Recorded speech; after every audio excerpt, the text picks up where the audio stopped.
Welcome, everybody. My name is Carolyn Dubé. I'm the Executive Director at Fertility Matters Canada, and I'm thrilled to welcome you here today. I see lots of people jumping on Facebook, lots of people joining on our Zoom line. We're here today with Sara Cohen, who is a fertility lawyer in Canada, and she's also the president of the Board of Directors for Fertility Matters. So she's well connected with the patient voice, and we're really going to learn a lot of things today. We've had some more recent changes to the surrogacy laws of Canada. So she's going to tell us everything that we need to know to make sure that we're doing it really well. Sara? Thanks so much for having me today. I'm just going to pull up my slides. Just to be clear, what I'm going to be doing today is I'm giving you some tips about how to do surrogacy well in Canada.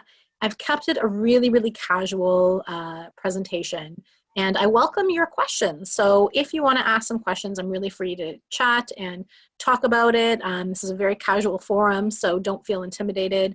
I'm happy to chat. I am going to kind of intersperse some of these tips with some legal information, because I figure why not? While you have me, you may as well get some of that information you're looking for, and hopefully that will help. So just give me a second to pull up my slides and we will begin. Can you see those, Carolyn? I can. Great. Okay, so like Carolyn said, my name is Sara Cohen. My practice is Fertility Law Canada. I'm pretty active on social media. You can follow me on Facebook. You can follow me on Twitter at Fertility Law. I'm very proud to be president of Fertility Matters Canada. I'm a huge supporter of this organization, or I wouldn't be president. Thank you so much to Fertility Matters Canada for having me here today. Anything I can ever do to help that organization, it's my pleasure. And please, if you aren't already following Fertility Matters Canada on social media, we would love to engage you with our awesome organization, whether it's volunteering or supporting or participating in any way. That would be fabulous. So please join us there. Okay, so my very first tip, it's going to sound really a little bit funny coming from a lawyer. My very first thing is you should consult with a lawyer very early on. And part of the reason you should consider consulting with a lawyer early on is most of us are not going to charge you even for that first consultation. So don't feel scared because you don't want to spend money in case you don't go through with surrogacy. You should still talk to a lawyer very early on in the process, because what you don't want to do is start going down the wrong path, make promises that you can't keep, do things wrong basically, and have to backtrack. Either have to completely backtrack or have a lot of bumps in your road that you wouldn't have had there if you had done it properly to begin with. There's a few other reasons I think you should speak with your lawyer really early on. And one of those reasons is that unlike almost everyone else in the process, so unlike your clinic that works for you but also works for the surrogate, and unlike if you work with a consultancy or an agency, they work for you but they also work with a surrogate. If you work with a counselor, most of the counselors or many of the counselors might work for you, but they might also meet with a surrogate. At the end of the day, your lawyer is your advocate and only works for you. So they are really your trusted advisor who can walk you through this process. I've been doing this for 10 years and it's the only area of work I do. So whether you work with me or another lawyer, please make sure you're talking to a fertility lawyer. So someone who has a lot of expertise in the area, not someone who mostly does real estate, not someone who mostly does commercial litigation, but someone who does a lot of the surrogacy work. Now, another reason you want to speak to a lawyer early on is some people are under the impression that the only time they need a lawyer is when they're drafting contracts. I think that's a really bad idea, because there's actually legal implications through surrogacy from the beginning to the end. So those begin with even, which province does a surrogacy live in? That really affects who's a parent. That affects finding and working with a surrogacy agency. Some of them are probably legitimate and some of them probably are not legally acceptable. So you need to figure that out early on, making sure the surrogate's the right age, there's an age requirement, etc. So from the very beginning, there are legal issues and you need to be careful that you're not missing those early on in the process. So speak to your lawyer really early on. Now, I want you all to have a good sense of your legal implications involved in surrogacy before you get started. And some of those we've talked about. So working with a consultant is probably one of the questions I get the most often. Is it legal to work with a consultant? And the answer is very gray. Some of the consultants are perfectly legitimate and we think they're just fine under the law, and some aren't. So we can't give you this catch-all answer. And I think it's wrong to give people a catch-all answer. You should talk to your lawyer early on and make sure that you understand the legal implications. It's completely illegal to pay a surrogate in Canada. You need to know that. And there's no, people ask me all the time for hidden ways that people must do that. How do you get around it? There's no hidden way to pay a surrogate. It's illegal to pay a surrogate in Canada, but you are completely entitled to reimburse them for whatever it costs them throughout the pregnancy, throughout the surrogacy, in accordance with the regulations. We'll talk about that in a minute. There's also a legal parentage requirement that differs province by province. So even though we have a surrogacy agreement in place prior to the embryo transfer, if you're doing gestational surrogacy, or prior to the insemination, if we're doing traditional surrogacy, there's still a legal parentage process we must do after the baby's born, and that has to happen in every single province, although some provinces are easier than others, and we'll talk about that too. So the federal law is the same across the country. Provincial law, completely different province by province. In every single place in the country, a surrogate has to be at least 21 years or older. I'm not really talking about egg donation today. I'm not talking about sperm donation, but often I have clients who are doing both. So I'm just mentioning the donor has to be at least 18 years old. And the reason I'm talking about a surrogate has to be at least 21 years old is, for a lot of people, they think that's obvious. But really, people are so focused on the altruistic nature of surrogacy that they'll be like, well, my sister offered to be my surrogate. And then we start looking into this a little bit more, and we find out she's only 20 years old. You can't even talk to her about surrogacy until someone's 21 years old. You can't even induce them, encourage them, anything them about being a surrogate in Canada. Illegal, punishable by 10 years in jail, under $500,000. The question of who's a parent, totally different province by province. The question of if there has to be a genetic connection between the parents and the child when a child's born through surrogacy to make them the parents, that's different province by province. How long that parentage process takes, different province by province. So the law that you're probably most familiar with is can't pay a surrogate, offer to pay a surrogate, or advertise that will be paid. Again, can't induce someone or counsel someone to be a surrogate, believing they're 21 years of age or younger. And here's the part that is probably, I think, maybe the worst law in the Assisted Human Reproduction Act. It says that you can't accept consideration or pay consideration to a person to arrange the services of a surrogate mother. And that's really unclear what that means. And it's from there that people think you can't pay a surrogacy agency. And really, there's no good definitions provided in the Act, so it doesn't provide any definitions. But we know that there's lots of surrogacy agencies that exist that we don't think you're actually paying them to arrange for the services of a surrogate mother. You're paying them for other things. And if that's the case, that's legitimate. So we can talk to your lawyer, whichever lawyer you choose to work with, talk to them before you go forward with them to make sure you're doing things legitimately. A breach of Section 6 of the Act is punishable by 10 years in jail, under $500,000. No parents have ever been charged so far, but, you know, it could happen. And I actually think that Health Canada is being a lot more stringent when it comes to the Assisted Human Reproduction Act. So I would be careful. I really recommend people be careful. Now, Section 12 is what let us know that although we can't pay a surrogate, we are allowed to reimburse her for her expenses. The thing is, if she misses work during the pregnancy, you can only reimburse her for her net lost wages if a doctor or a qualified medical practitioner certifies in writing that continuing to work may pose a risk to her health or that of the embryo or fetus.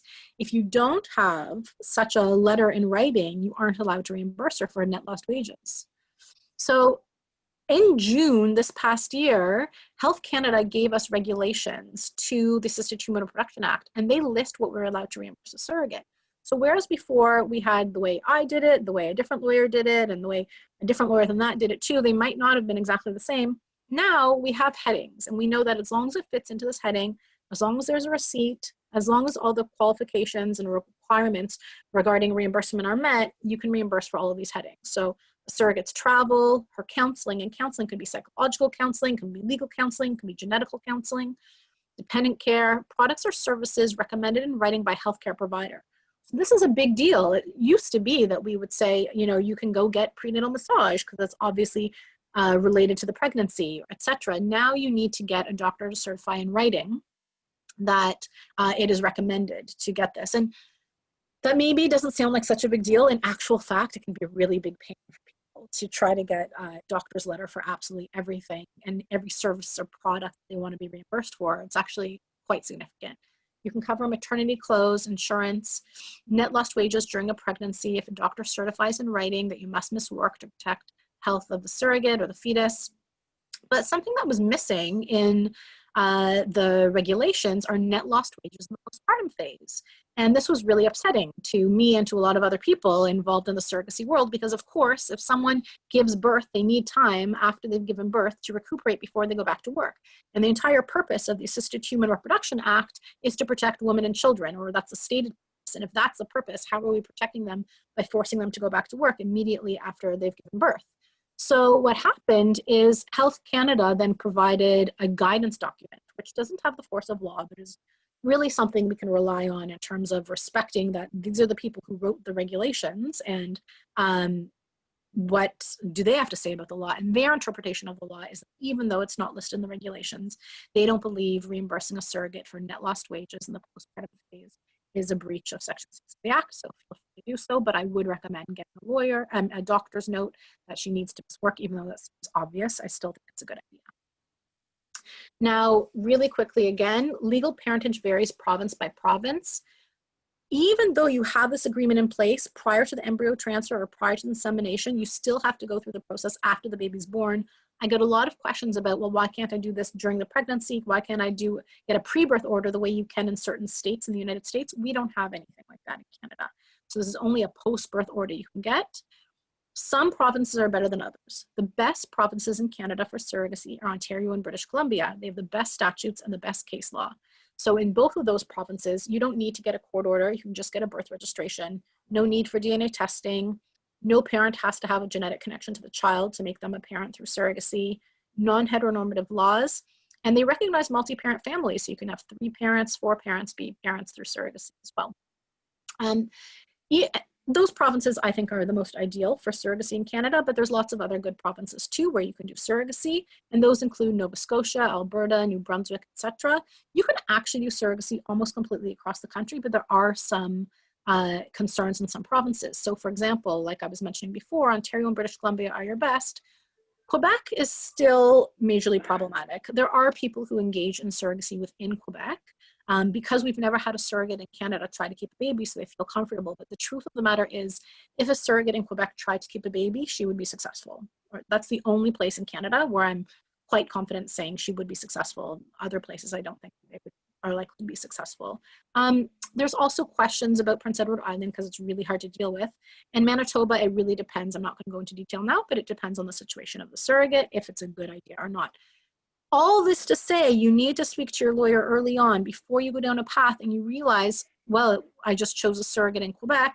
She lives, in Eastern Quebec. There's no way she's giving birth in Ontario. What does that mean for the legal parentage of this child? You need to be aware of that prior to starting your surrogacy journey. Now, back to the tips. So this is where the focus of my presentation is going to be, on these tips. And these are just tips I have from doing surrogacy for completely exclusively, really. I just do fertility law all day for about 10 years at this point. So tip number 3 is trust your team. So you are going to choose the very best team you can have. And your team, you're not necessarily going to go who ranks the highest on Facebook groups. You're not going to go necessarily by, your agency tells you to work with this person because they have a good business relationship with them. You're going to go with who you click with and who you trust and who really is reputable. Go with the best doctor you can find, best lawyer, best counselor, best consultant you can find. But once you choose to go with them, you need to trust them. And all of these experts bring to the table lots of experience. So for example, instead of trying to really tell your surrogate what she's allowed to do, what she's not allowed to do, better to rely on what does the doctor say you can do, what does the doctor say you can't do, and rely on their expertise. Trust them. Trust your lawyer. They've been around the block many, many times. They know when something should have red flags. They know when something should be worrisome. Same with your counselor. And your consultant probably has been around the block many times. So really listen to what they have to say. And if there's something to be worried about, listen to them too. Now, something that I feel strongly about is seeing a fertility counselor. It's important to me that all of my clients involved in surrogacy see a fertility counselor, even if they're just doing at-home inseminations and there's no legal requirement for it or anything like that. But the difference that it makes in the process, I think, is really, really important. And this isn't about deciding if someone could be a parent. There's none of that. That's not what this is about. This is about 2 things. It's about some clients who've gone through a lot of trauma dealing with losses through fertility, or just had a really honestly a roller coaster ride, and rightly so, and I totally understand why, but they are not in the greatest place to be able to support a surrogate. And until you get into that place where you can emotionally support someone else's journey who's doing it for you, you're causing a lot of difficulty to the journey, and it's not going to be as successful as it could be.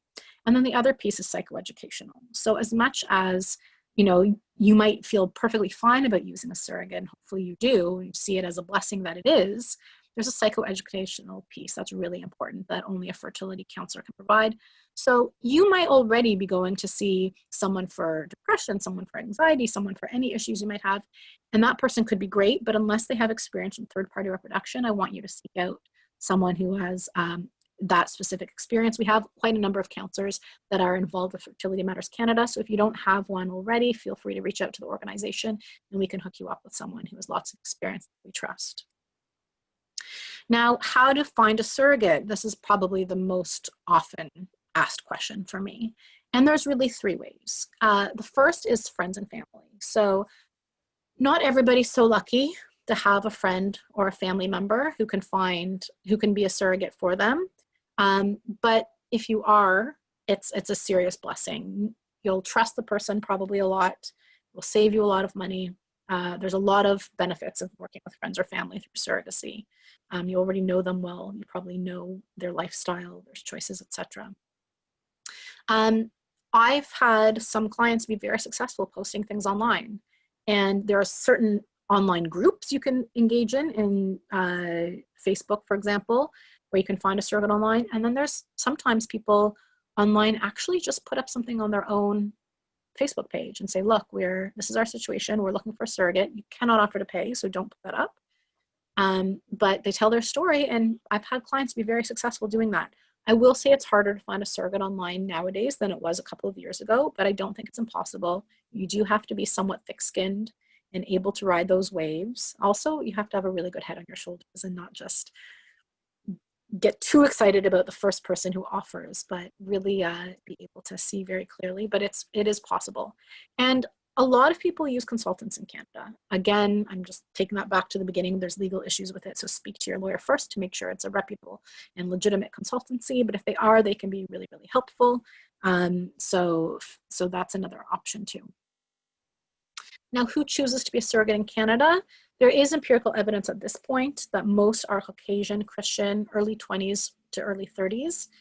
Generally, surrogates in Canada are not poor. They might have modest but not low family incomes and relatively stable financial situations, and none are on social assistance. Women of color are greatly underrepresented, although I have to say in the past few years I've been seeing more women of color be surrogates. And anecdotally, in my experience is very consistent with the research. Generally, what I see are people who are in what I would call helping professions, or stay-at-home moms, so nurses, doulas, personal support workers, teachers, midwives. So I see a lot of those kind of women choosing to be surrogates. And I see a lot of women who feel really good about being a surrogate. It gives them a sense of who they are, that they're someone who helps other people. And often my clients who are surrogates do it again and again because they feel so fulfilled by the process. So this is probably my biggest tip that I would recommend you do. The most important tip I can give you is put yourself in the surrogate's shoes. And put another way, it's appreciate the surrogate, but I think the way to get there is by putting yourself in her shoes. At the end of the day, if you're doing surrogacy in Canada properly, she's not walking away with $30,000 in her pocket. It's just not happening. So why is she doing this? And think about why she's doing this and what she wants from it. So really, in my opinion, not every woman is the same, but many of the women that I deal with who are surrogates, they want to feel really good about what they're doing. They want to be appreciated. They want to be valued. They think they're doing something incredible for someone else, and they are. They really, truly are. So let her feel that. Think about what's difficult for her. What can you do to support her? What's important to her in this process? How can you be there for her without invading her privacy, without, bothering her, but actually supporting her and appreciating her. So tip number 7 is that communication is key. We are going to draft a surrogacy agreement between the intended parents and the surrogates, but ideally you'll have discussed all these things before we actually do the drafting. So we want to know how many embryos per transfer, how many transfers, Is there timing limitation? So for example, can the surrogate not do a transfer for a number of months because she's still nursing a baby, or does she need to do it within a certain few months because after that she has something else planned in her life? During the pregnancy, we want to think about things like abortion and selective reproduction. And I would say that's, number one. You've got to make sure you and the surrogate see eye to eye on this, because there's very little we can do legally to protect you with that. Once the fetus is in her body, it's really her body. She gets to say what's going to happen. So you want to negotiate early on. How do we feel about abortion, selective reproduction, amniocentesis, screening, other kinds of screening? Who's going to be there for labor and delivery, and where is this labor and delivery going to happen? Confidentiality. Does it bother you if she writes a blog? Does it bother you if she writes in a forum or on Facebook, etc.? Are there limitations on that? Relationship is something that really needs to be discussed. So some surrogates really want a close relationship with intended parents, and those are generally my favorite types of surrogacies because I'm cheesy like that. I really love seeing people come together to build a family. But the people, it's not something that I can stick in an agreement and make happen, but that's something that you need to talk about early on to make sure everyone feels fulfilled and no one's disappointed. It has different expectations that aren't going to be met. And a lot of times people want to know about future contact. So when all this is over and we've had a baby, are we still going to be in touch with each other? Now, another tip I have for you is don't forget the surrogate's partner. People seem to forget this person, but this person is going to be very influential on the surrogate and she is going to need his support or her support. Okay, so we want to know, how do they feel? How does this person feel about their partner being a surrogate? What are they concerned about? Often they're concerned for the well-being of their children, or that if the surrogate's on bed rest, for example, everything's going to fall into their shoulders. So how can we support them too? And how can we alleviate their concerns? So big hint here is don't forget about alleviating the partner's concerns as well. Now, my second last tip is don't rush it. So one is, part of not rushing it is make sure this is the right surrogate. I know people talk all the time about that there's not enough surrogates compared to intended parents in Canada, and that's true, but I've yet to find intended parents who haven't found a surrogate. It just hasn't happened, and I've been doing this for 10 years. So I think you're going to find someone if you're looking for a surrogate. Please make sure this is the correct person that you can trust. Also, don't rush the legal process, because when you rush, you give into things that you wouldn't otherwise have given into, or you throw away things that you just throw aside, things that actually mean a lot to you, and you later can't go back on that. So you make sure you're actually comfortable with what you're signing, and putting things in a rush and trying to rush all your service providers too adds pressure and stress to an already stressful situation. Biology is stressful enough. IVF is stressful enough. You don't need to add stress to that.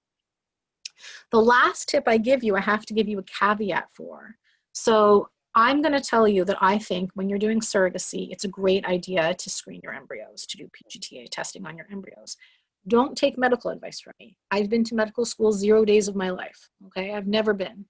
So talk to your doctor. They will give you medical advice about that. But I can tell you from the legal perspective, once that embryo is a fetus and in someone else's body, you lose a lot of control. So you lose control over the screening, you lose control over termination, if that's something you would be interested in doing or not interested in doing.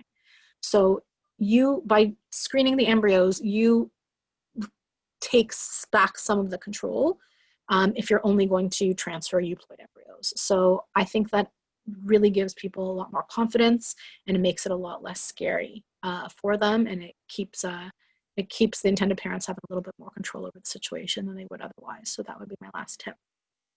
So this is my email address. Feel free to write me with any questions you may have. I've given you my phone number too, but I'm much, much better to be reached by email. And if there's anything else I can do for you, let me know. Sara, thank you. Thank you. That was wonderful. I've seen you talk about this on multiple occasions. This was so informative, and I found that the way you laid it out with these tips made it really clear to understand and kind of actually wrap your head around some of these considerations that are really important that may not have crossed your mind. So thank you for laying it out so well for us. Oh, my pleasure. Thank you for having me. So we've got a couple of questions that have come in. So I'd like to touch on some of those Sure. as we, to kind of kick things off, I guess. So one that's come in is international surrogacy legal? So I'm not sure if the author of the question means surrogacy from intended parents that are international coming into Canada or Canadians going abroad. So both are international surrogacy, and both of them have relatively complicated answers. So there's nothing illegal about having international intended parents come and do surrogacy in Canada, and it happens all the time. As long as there's a proper insurance in place, it's okay. The other way, there's only a small caveat. Nothing can stop a Canadian from going abroad for surrogacy. You have to worry about things like citizenship, you have to worry about healthcare, all those things. But the question about paying a surrogate, if you make that payment from Canada using a Canadian financial institution, and you pay someone in the United States or pay someone in Cambodia or wherever it is, Greece, wherever it is you're paying the person from, but you make the payment from Canada, it's still potentially under Canadian law. So you really don't want to make payments to a surrogate or to someone arranging the services of a surrogate mother from Canada using Canadian financial institution. Okay, that's very helpful, because I'm sure that's something where people might not consider that illegal if they were paying someone in another country. Right, but we know that the law in Canada isn't about you can't do surrogacy abroad. It's just simply you can't pay a surrogate. And if you're paying from Canada using Canadian financial institution, you're breaking Canadian law. Awesome. Thank you for clarifying that for us. Another question that's come in, would you recommend making embryos in advance of finding a surrogate? So it used to be, 10 years ago, I would see a lot of people do fresh cycles with the surrogate, and now I almost never see it. I think, again, talk to your doctor, make sure that they believe that a frozen embryo transfer is the way to go. But in terms of the getting everyone ready, lining up all your ducks, not having to stress about different cycles at different times, and making sure that all works out, it makes life a lot easier using frozen embryos. So I also think you never know how successful your cycle is going to be. So it's nice. So sometimes there may be other issues related to this. Sometimes creating enough embryos for future transfers is a really good idea. Okay. And it's just sort of, this is in addition to this isn't one that's come in, but just one that's a question that's popped into my mind. If you needed to use a donor, a donor egg, donor sperm, donor embryo, how does that process work? Would those come from your surrogate? The egg, I guess, would that come from your surrogate? Talk to us a little bit about that. Sure. So many of my clients use both an egg donor and a surrogate. Some people use donor egg, donor sperm, and surrogate. Generally, we don't use the same egg donor as a surrogate. If we did, that would be a traditional surrogacy. And traditional surrogacy is generally much easier achieved through just an insemination as opposed to IVF. But there are exceptions, and sometimes people do it the way you've just mentioned. Most of the time, we have an egg donor who's a separate person from the surrogate, and we don't try to line up anymore. And, I haven't seen that done in years when we try to line up the egg donor cycle with the surrogate cycle. I haven't seen that happen in years. It's can be complicated. You're relying on a lot of people and a lot of success.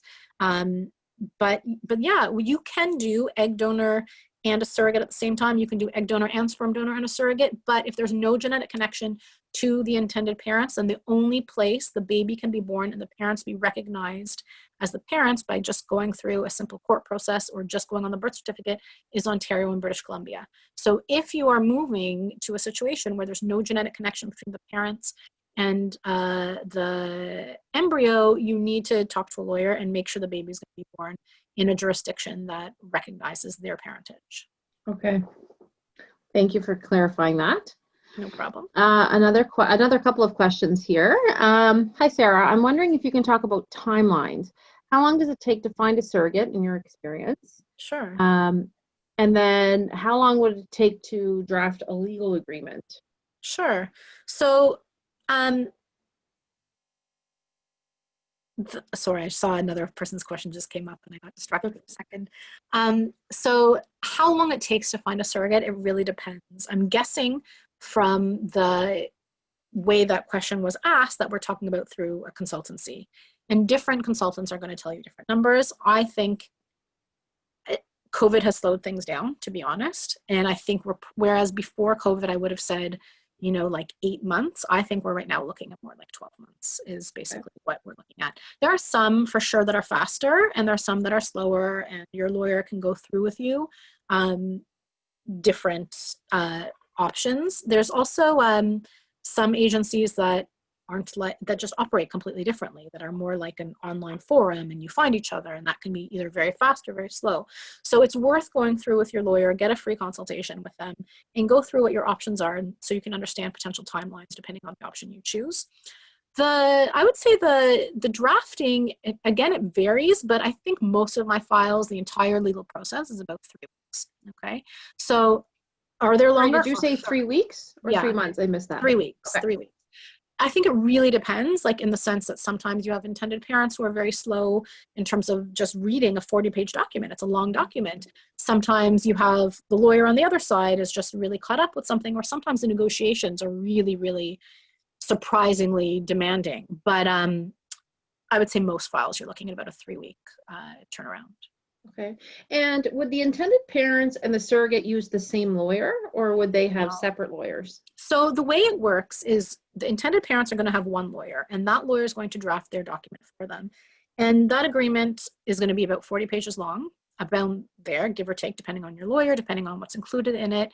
And then the parents and their lawyer are going to review the document together. They'll revise it until they're satisfied. Then it goes to the lawyer for the surrogate. And the lawyer for the surrogate has to be a completely separate person, cannot work for the same firm. And that lawyer is going to take the document that was drafted by the other lawyer, review it with their client, negotiate it on their behalf, and then it goes back to the first lawyer. And we negotiate anything that wasn't agreed on, or you accept the changes if they're all reasonable and acceptable to everyone. Once everyone agrees, then we all sign, then the lawyers draft a letter and send it to the clinic that the agreement's in place. Mm-hmm. That goes to the clinic, and then the clinic will start doing the embryo transfer. So that's the entire process, I said, is generally about 3 weeks. So it really, again, there are exceptions to that, but I would say for the most part, that's what we see. Okay. How many counseling sessions does it typically, is there a required number of counseling sessions, or is that? So it's actually, I think there's a misunderstanding that you are legally required to see a counselor. There is no legal requirement at this point under the Assisted Human Reproduction Act to have a counselor. I just think it is absolutely necessary. And I put in all my retainers that my clients agree to do this. Regardless of what process they choose, regardless of if the clinic requires it, I think it's really, really important, and people gain so much from it. It depends on the counselor how they do it. I see a lot of counselors do one session with the intended parents, one session with the surrogate, and one session altogether. Some people just do one with the intended parents and one with the surrogate. So every counselor is different. Like I was saying before, Fertility Matters Canada has a list of counselors that we work with that, you know, all are excellent, and that we would be happy to provide some names if people are looking for someone. Absolutely. We definitely do. So if you're looking for a reproductive counselor to speak to help you along this journey, please reach out to us and we can recommend a number of counselors who are very good at this and would be great to work with.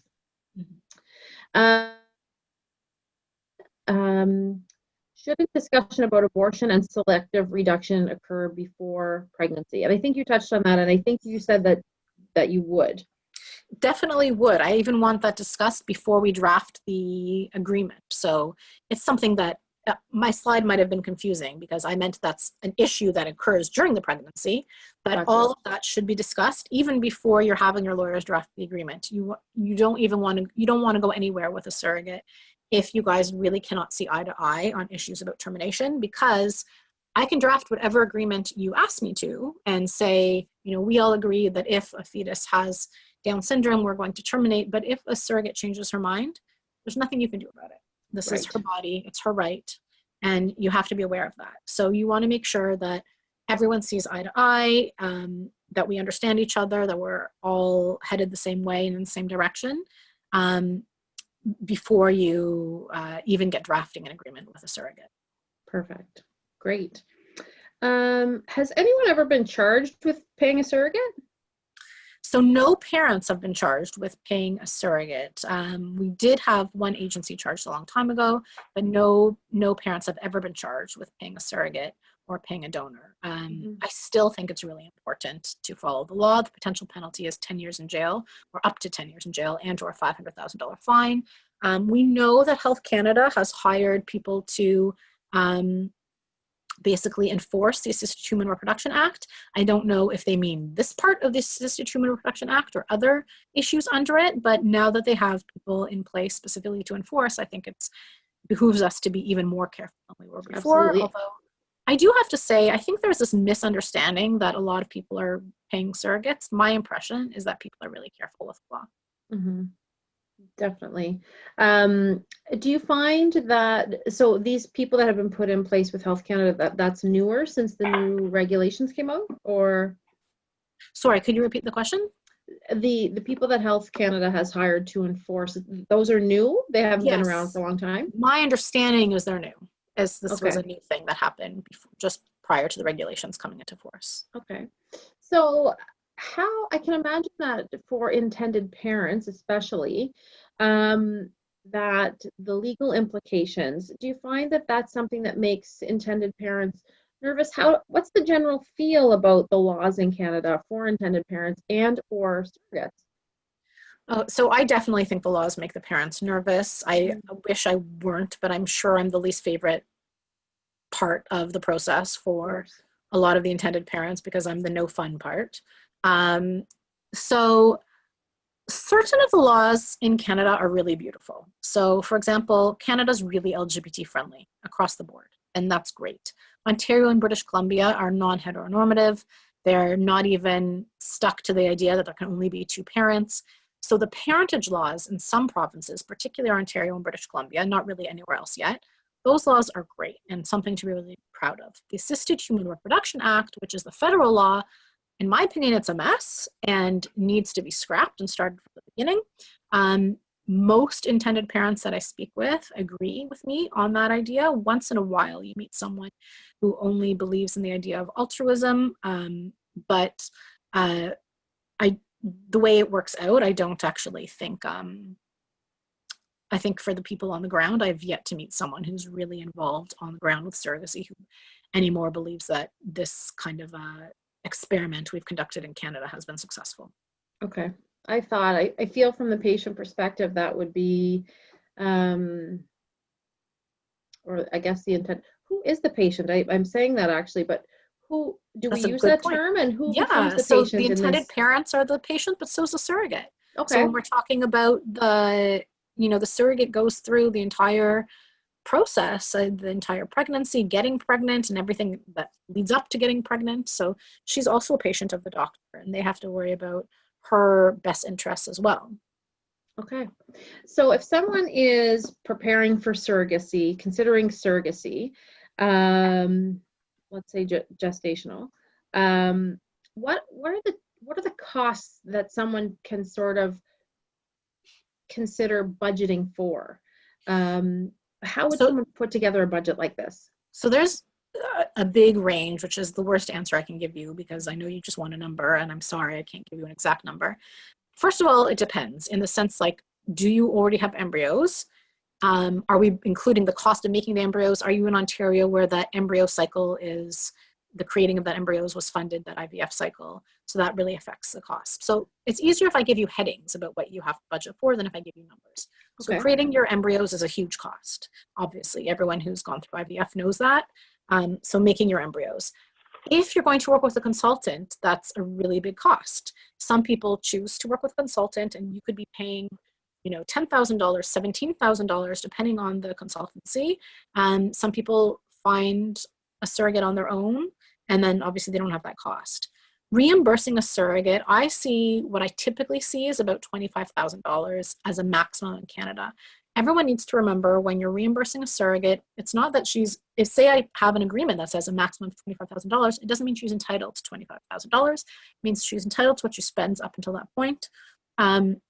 Some surrogates are going to spend it and some surrogates aren't, and it depends on their situation. You know, how many transfers does it take? How easy is the pregnancy? How much help does she need, etc. So include that. Your legal fees are going to be probably for doing the surrogacy agreement and the independent legal advice for the surrogacy agreement, about $4,500 plus HST for both sides. And then the legal parentage depends on the province where the baby's born. In Ontario, if you're just doing the birth registration, it's very cheap. You're probably looking at around $2,000 or so. If you're doing it in Alberta, for example, where you have to get a court order, you're probably looking at around $5,000 plus tax or so. So there's a big difference in prices there. Of course, there's also lots of other expenses you have to think about. So you're paying the counselor. What if you're flying a surrogate in and out of the city where you're doing the transfer? What if she's on bed rest? So bed rest is a big potential expense. And bed rest is if the surrogate must miss work to protect her health or the health of the fetus, as certified by a doctor in writing, you could be covering her net lost wages. And if she doesn't have insurance or doesn't have employment insurance, that could be expensive. So there's it's worth sitting through with your lawyer early on and talking about all the potential costs. But I can't give you a single answer because I've definitely seen people do surrogacy for like as low as like $40,000, but I've also seen people spend $100,000 for sure. Okay, thank you for that. I can imagine that that's a big piece, and sometimes, if you're budgeting, making babies is not inexpensive for those of us who are needing to use assisted reproductive technology. So that's a great help, and I'm really happy that your lawyer can help sort of earmark those numbers for you. Has a surrogate ever kept a baby? How is that protected? So we're very fortunate. In Canada, we have never had a surrogate try to keep a baby. Okay, it hasn't happened. And thank goodness it hasn't happened. There are some provinces where the laws are stronger than others. So the strongest laws are going to be in Ontario and British Columbia. Those have really strong laws. Alberta's are also really strong, perhaps not as good as Ontario and British Columbia's, but coming up on a close second. And then at the other end of that spectrum, you've got Quebec, where Quebec's law actually says that a surrogacy agreement is null and void. So if a surrogate wanted to keep a baby in Quebec, I think she would be successful in keeping the baby. If a surrogate wanted to keep a baby in Ontario, I think it's unlikely she'd be successful, but we couldn't guarantee it because we've never had a surrogate try to keep a baby before. So we don't have, case law we can look back on and say that it's impossible. Okay. So how does that work if you're a couple in Quebec or an individual who needs to use surrogacy or chooses to use surrogacy? Do they choose to do surrogacy in Quebec, or would they find a surrogate in another province? How do they navigate that? So most of my clients who are in Quebec, I've noticed they generally tend to do surrogacy in Ontario and have the baby born in Ontario. Sometimes they'll have a surrogate who lives in Quebec, who lives right on the border of Quebec and Ontario, and then it's really easy. They can take the Quebec surrogate, give birth in Ottawa, for example, and it's okay. Right. But there are sometimes people just say, look, I've got my friend or someone I found or a colleague of mine in Quebec, and she's offered to be a surrogate, and they just take that chance. And we've been lucky. We've been successful in Canada where surrogates haven't kept a baby, but it's a risk people take if they do surrogacy. Okay.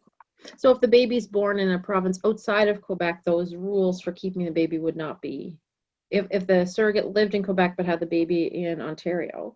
Is that what you're saying? So we would make Ontario law apply. Okay. Yeah. Thank you for clarifying that. No, that's a great question, actually. It's conflict of laws. I'm always curious about that. So it sounds like we do have some work to do in this country provincially on parentage and how provinces help families grow and have their families. So Ontario and British Columbia, thank you for helping families, leading the way, because that's so important. And something that, probably lots of people who aren't needing to use surrogacy, or probably a same-sex couple, you can correct me if I'm wrong, if a same-sex couple has a baby in a province, they have to adopt a child. One of the partners sometimes has to adopt the child. Is that correct? So that often happens in Quebec, but it very rarely happens anywhere else anymore. Okay. Yeah, the other provinces are much better at doing declarations of parentage. Okay. In Ontario and British Columbia, you don't even have to go through that step. You can simply register the birth if you've done the other steps, getting the agreements in place, having 2 lawyers, etc. If you've done that properly, you can just do a birth registration, which is even faster. That's amazing. Awesome. Yeah. Mm-hmm. I don't think, I'm just going to check over on Facebook to see if any other questions have come in. Do you have anything that you'd like to add sort of as we've been going through? No, but this was really fun. Thank you for having me. Yeah, this was very informative. Like I said, you've educated me so much over the years, and again today I've learned something else. So thank you for laying it out so clearly. Thank you for all of you who have joined us on Zoom and on Facebook. Please check for this recording on our YouTube channel within the week or so. I have one more question that's come in. If we can take a question. It's more of a comment. Very important to consult the lawyer before, because this person is a NICU nurse and that remembers a case where a child was born with Down syndrome and there was no agreement in place. So. My gosh. Great. Yeah. So thank you for this. Thank you for reminding everybody that connecting with a lawyer in Canada and that you can get your consultation for free to make sure that you're starting this journey on the right foot with the information to make informed decisions, so you feel very comfortable and confident as you sort of go through the journey. Thanks for having me. Thank you for tuning in. On behalf of the Board of Directors of Fertility Matters Canada, we hope that you enjoyed this information session, and we'll see you again next week for another Figuring Out Fertility series. Thank you so much for your time, Sarah. Thank you for having me. Bye, everybody. Bye-bye.